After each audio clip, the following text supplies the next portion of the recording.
ముందుగా మా వెల్జర్ గ్రామ ప్రజలకు, అదేవిధంగా యువకులకు, మహిళలకు, నా వెంట ఉన్న కార్యకర్తలకు, అన్ని పార్టీల్లో సహకరిస్తున్న కార్యకర్తలకు, అన్ని రాజకీయ నాయకులకు అందరికీ ధన్యవాదములు. నేను ఒక వెల్జర్ గ్రామ సర్పంచ్ అభ్యర్థిగా నిలబడినందుకు నన్ను భారీ మెజార్టీతోటి మీరు గెలిపించినట్లయితే మన వెల్జర్ గ్రామంలో సీసీ రోడ్ల విషయంలో కానీ, స్ట్రీట్ లైట్ విషయంలో కానీ, అదేవిధంగా డ్రైనేజ్ వ్యవస్థ అయితే మరీ ఘోరంగా ఉంది. నేను ఇప్పుడు తిరిగి చూస్తుంటే వాస్తవానికి చూస్తే ఒక్కొక్క వాడలో అయితే మరి తిరగరాకుండా ఉన్నది. కాబట్టి ఒక్కొక్క దగ్గర స్ట్రీట్ లైట్లే లేవు.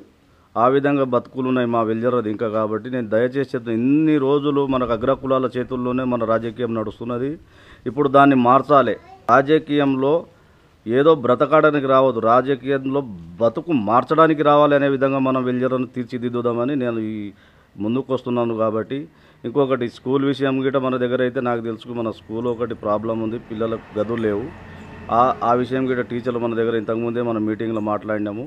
స్కూల్ వ్యవస్థ ఉండని, చిన్నారులు స్కూల్ విద్య పట్ల కానీ మంచి అవగాహనతో యువకులను కలుపుకొని మన యువతను చెడిపోకుండా మంచి మార్గంలో నడిపిద్దాం. మీరందరూ నాకు సపోర్టు చేస్తే నేను ఈ విషయాలకు అన్నిటికీ అందరినీ కలిపి మంచి డెవలప్మెంట్ చేద్దామనే ఉద్దేశంతో నేను వెల్జర్కు మాకు ఈ ఎస్టీ జనరల్ మా కేటగిరీ కింద మనకు వచ్చింది. కాబట్టి నేను అంతో ఇంతో కొద్దిగా చదువుకున్న ఒక వ్యక్తిగా మీ ముందుకు వస్తున్నాను. కాబట్టి నేను చేసే కార్యక్రమాలతో పాటు ఇది నాకు తోడుగా ఉంటుంది. కాబట్టి దీనివల్ల ఇంకా మంచి అభివృద్ధి చేసుకోగలను నా ఊరికనే ఆశతోటే వస్తున్నాను తప్ప మరి ఇంకోటి లేదని మీకు మరీ చేతులు జోడించి చెప్తున్నా.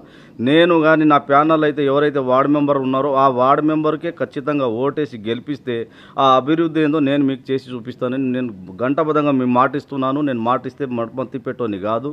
మీ అందరికీ తెలుసు నా నేచర్ చిన్నగా ఉన్నప్పటి నుంచి మా వెల్జర్ ప్రజలకు. కాబట్టి నేను ధైర్యంగా చెప్పగలుగుతున్నా, ఇది ఒక్క పని మీరు చేయండి, మీ అభివృద్ధిని నేను చూపిస్తానని మీ అందరికీ సభాముఖంగా ధన్యవాదాలు తెలుపుకుంటున్నాను. నాకు వచ్చిన కత్తెర గుర్తు కాబట్టి కత్తెర గుర్తుకు భారీ మెజార్టీతో గెలిపించాలని, కత్తెర గుర్తుకు ఓటేసి భారీ మెజార్టీతో గెలిపిస్తే నేను మీకు అదేవిధంగా అంత అభివృద్ధి చేసి చూపిస్తానని.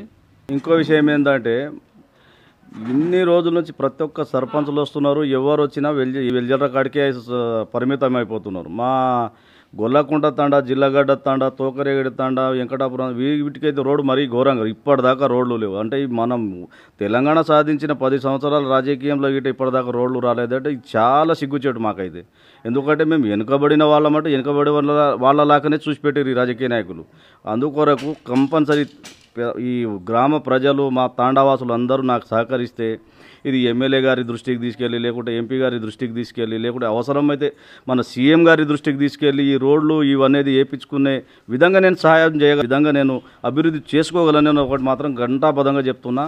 అదేవిధంగా మా ఎస్టీ సోదరులు అందరికీ ఒకటే చెప్తున్నా, ఇన్ని రోజుల తర్వాత వచ్చిన అవకాశం, మనం ఈ అవకాశాన్ని మాత్రం అనవసరంగా మీరు ఆలోచన చేసి నాకు ఓటేస్తే నేను మన అందరికీ ఏ లోటు లేకుండా ఈ పనులు మాత్రం నేను చేసి పెడతానని మీ అందరికీ ధన్యవాదాలు తెలుపుకుంటున్నాను.